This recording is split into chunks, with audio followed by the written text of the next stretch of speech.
Сәлеметсіңдер ме? Бүгінгі сабағымыз басталуға әзір болды. Бүгінгі сабағымыздың тақырыбы бұрышты өлшеу болады. Бұл сабақта бұрыш жайлы мағлұматтарымызды нығайтамыз. Бұрышты өлшейтін құралмен танысамыз. Сол құрал арқылы бұрышты өлшеп, жазып, сызып, белгілеп, және де осыған байланысты есептерді шығарамыз. Енді сабаққа қолданылатын кітап, дәптер, қалам, қарындаш және бұрышты өлшеуіш құралдарыңды шығарыңдар. Біздің айналамызда бұрыштардан құралған заттар өте көп. Бұрыштың біздің өмірімізде маңызы зор. Қандай да бір затты жасарда қандай бұрыш шығарамыз деп ойланып, осыған байланысты жасайды. Әсіресе тік бұрышты заттар көп болады. Бұл заттың әдемі көруіне маңызы зор. Мына суретке назар аударайық.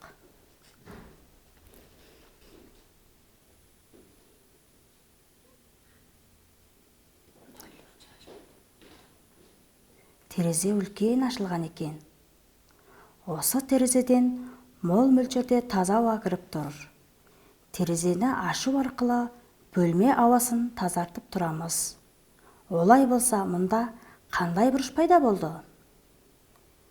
Доғал бұрыш пайда болды. Енді бір суретке зер салайық. Бұл біздің күнделікті сабақта қолданылатын құралымыз қайшы. Бұл қайшы сүйір бұрыш жасап тұр. Ал оның сабының ашық тұсында тағы да сүйір бұрыш пайда болыпты. Олай болса, біздің сабақ жабдықтарымыздың арасында қайшы, циркуль, сызғыш тәрізді сүйір бұрышты заттар көп екен. Бұл заттарды сақтықпен қолданбасақ, өткір жүзді болғандықтан зиян келтіруі мүмкін. Қайшыны ашқанда доғал бұрыш пайда болғанын көріп отырмыз. Мысалы, тақта, парта және мына жерде тұрған сағатты алып көрейік. Бұл сағаттың минуттық және секундтық тілдерінің арасында әртүрлі бұрыштардың пайда болғанын байқауға болады. Мына сағаттың сағаттық және минуттық тілінің арасында қандай бұрыш пайда болған? Мына сызғыштан тік бұрыш және сүйір бұрыш пайда байқауға болады. Олай болса, бұрыштарды өлшеп, атап, есептеп үйренетін боламыз. Ендеше бұрыш дегеніміз не? Бұрыш туралы анықтаманы жапсырайын. Бір нүктеден басталған екі сәуленің арасында пайда болған жазықтық бөлігін бұрыш дейміз. Бұрышты өлшейтін бірлік градус деп аталады. Градусты белгілегенде артқы санның оң жақ үстіне кішкентай дөңгелек қоямыз. Мысалы, 1 градус бұрыш, 90 градус бұрыш, 180 градус бұрыш, 65 градус бұрыш, 104 градус бұрыш, 97 градус бұрыш, тағы басқа. Тағы температура өлшейтін градус деген бірлік болады. Оларды градус цельсий деп атайды екен. Және сайырппен қосып белгілейді. Бұрыштың градус пен ауа райы көрсеткіштерінің бірлігінің арасында айырмашылық бар екенін ұмытуға болмайды. Бұрышты өлшейтін арнайы құрал бар. Бұл құралды транспортер деп атайды. Осы құралмен таныстырайын.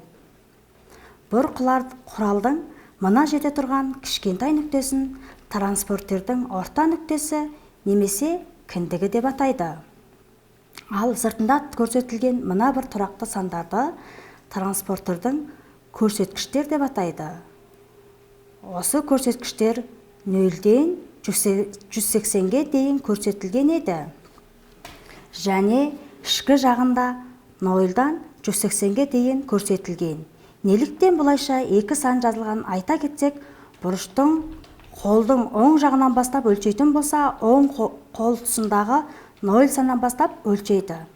Ал сол жағынан өлшейтін болса, сол жағындағы жазылған 0 градустан бастап өлшейді деген сөз. Сендердің транспортердеріңде де осы сандар жазылған. Менің қолымда үлкен және кіші транспортер бар. Осы екеуінің өлшемдері бірдей ме, әлде жоқ па дегенді бұрыштардан өлшеу барысында білетін боламыз. Бұрышты өлшегенде бірнеше ескеретін жайттар бар. Бұрыштың төбесін транспортердің орталығына қабаттастырамыз. Бұрыштың бір жағы көрсеткіштің басыменен қабаттастырамыз. Бұрыштың өзі бір нүктеден басталған екі сәуледен құралады. Осы сәулелерді бұрыштың қабырғалары дейміз. Олай болса, бұрышты өлшеу үшін бұрыштың келесі қабырғасының тұсына келген көрсеткішке қараймыз.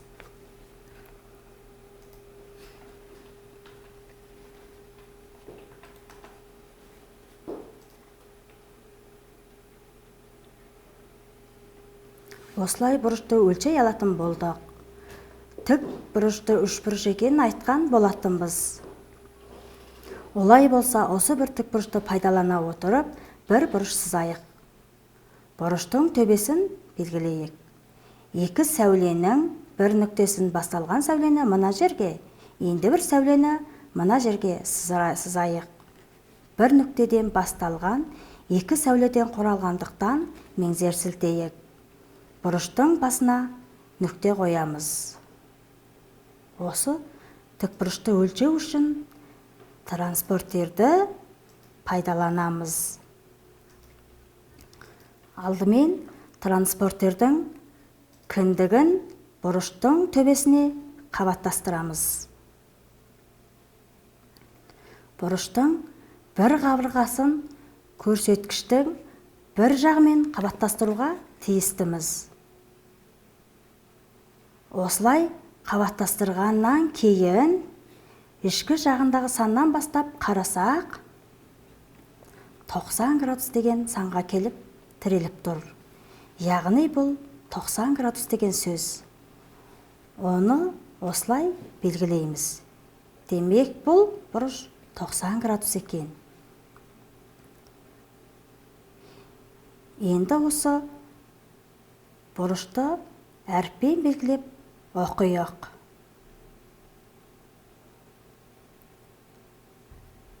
Екі сәуленің қиылысқан нүктесін үлкен О әрпімен белгіледік. Осы тікбұрыштың бір қабырғасына А, келесі қабырғасына Б әрпін белгілейік. ОА және ОБ сәулелері О нүктесінде қиылысқан. О бұрыштың төбесі болады. Бұл бұрышты оқығанда кейде тек бұрыштың төбесімен атауға болады. Оны бұрыштың О немесе 90 градус деп жазуға болады. Немесе үш әріппен белгілеуге болады. Ол үшін бұрыштың төбесін міндетті түрде ортасына жазамыз. Олай болса, бұл бұрыш АОБ бұрышы деп атап, үлкен әріптермен жазып, алдына бұлыш белгісін қоямыз.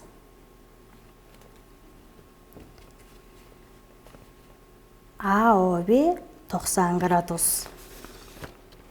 Сондай-ақ БОА бұрыш деп те белгілеуге болады.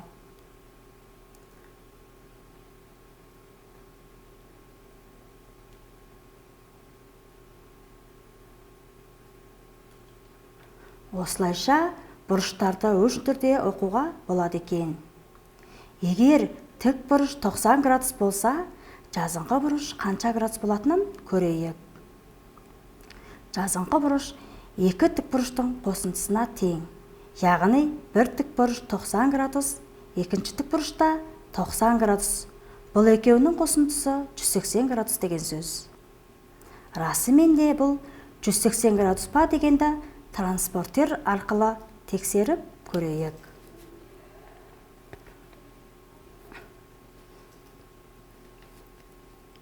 Енді мына жерге жазыңқы бұрыш сызамыз.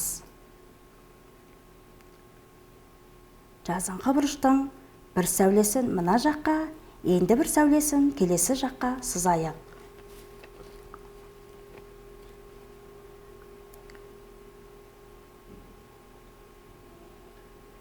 Бұларды М, К, С деген үлкен әріптермен белгіледік. Әріптерін жазғанда латын әрпін пайдаланамыз. Енді транспортермен өлшесек, бұрыштың төбесін транспортердің бас нүктесімен қабаттастырамыз.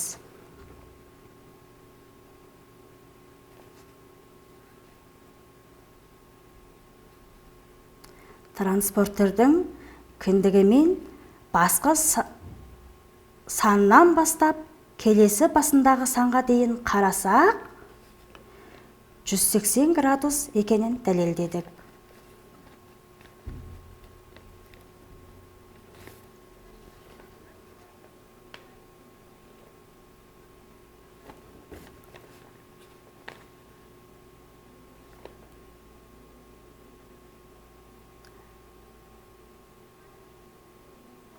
Олай болса, жазыңқы бұрышымыз 180 градус болады екен.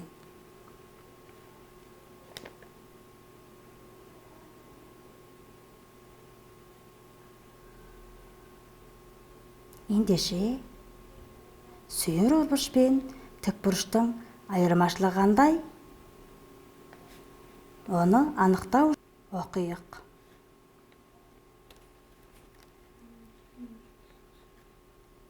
АОС бұрышы немесе СОА бұрышы. О бұрышы деуге де болады. Бұл қандай бұрыш екен? Сүйір бұрыш екен. Сүйір бұрыш тік бұрыштан кіші екенін және тік бұрыштың 90 градус екенін жоғарғыда айтып өттік. Демек, сүйір бұрыштың градусы 90 градустан кіші болады. Транспортерді пайдаланып, бұрышты өлшеп көрейік. Транспортердің бас нүктесін О нүктесіне қабаттастырдық. Енді бұрышты ОС қабырғасын транспортердің ең басқы санына сәйкестір. Ол оң жағында тұр. Бұрыштың келесі қабырғасын қарасақ, ОА 60 градусты көрсетеді. Олай болса, АОС бұрышы 60 градусты болады екен. Тағы бір бұрыш өлшеп көрейік. СКД бұрышы доғал бұрыш екен. Доғал бұрыш тік бұрыштан үлкен, жазыңқы бұрыштан кіші болғандықтан 90 градустан үлкен, 180 градустан кіші болады. Транспорты пайдаланып бұрышты өлшейік. Бұрышты белгіленген К нүктесіне транспортердің бас нүктесін қабаттастырдық. Транспортердің басына қарағанда сол жағына қабатталып тұрғандықтан сырт жағындағы көрсеткішке бағынамыз. КД нүктесі сырт жағындағы 145 градусты көрсетіп тұр. Олай болса, бұл доғал бұрыш 145 градус болады екен. Берілген градустар қандай бұрыштың өлшемдері екенін тауып атын жазайық.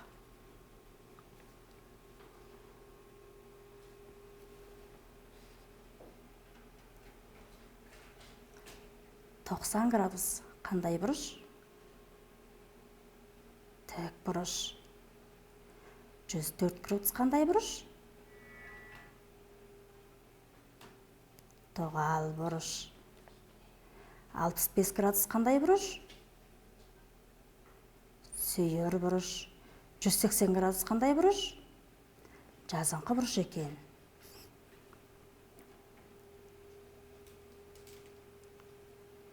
Алдында біз 12:45 деген сағат доғал бұрыш екенін айтқан болатынбыз. Ал енді 1 сағат 4 минутта сүйір бұрыш пайда болыпты. Сағат тілдері әр түрлі бұрыштарды жасайды екен. Олай болса, дәл сағат нешеде тік бұрыш пайда болдыруға болады. Араларында 90 градустың бұрышы пайда болуға тиісті. Сағаттың тілі дәл 3:0-ды көрсеткенде тік бұрыштың пайда болғанын көріп отырмыз. Олай болса, сағат тілі 1:0-ды көрсеткен сәтте қандай бұрыш пайда болды? Сүйір бұрыш па, әлде доғал бұрыш пайда болды ма? Әрине, сүйір бұрыш пайда болды. Олай болса, біз 90 градус 3 сағатқа бөлейік.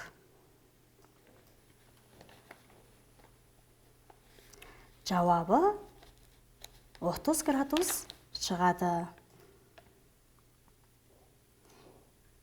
Яғни, сүйір бұрыш деген жауап шығады.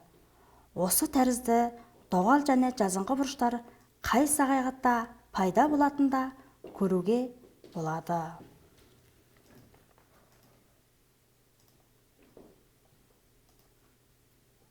Енді тағы бір есепке тоқтала кетейік. Экрандағы суретте неше түрлі бұрыштар бар? Назар аударыңдар. АОБ бұрышы сүйір бұрыш. БОС бұрышы доғал бұрыш. Және де АОС бұрышы да бар. Олай болса, АОБ 55 градус болса,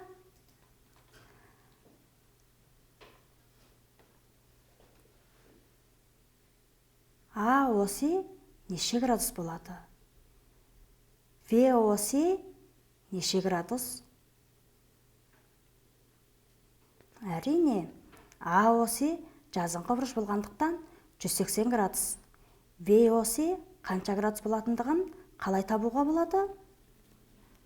АОБ бұрышы мен ВОС бұрышының қосындысы АОС бұрышына тең болады. Олай болса, 180 градустан 55 градусты аламыз. Жауабы 125 градус болады. Олай болса, ВОС бұрышы 125 градус болады. Енді осы транспортерді пайдалана отырып, өлшеп көрсек дұрыс екені көрініп тұр.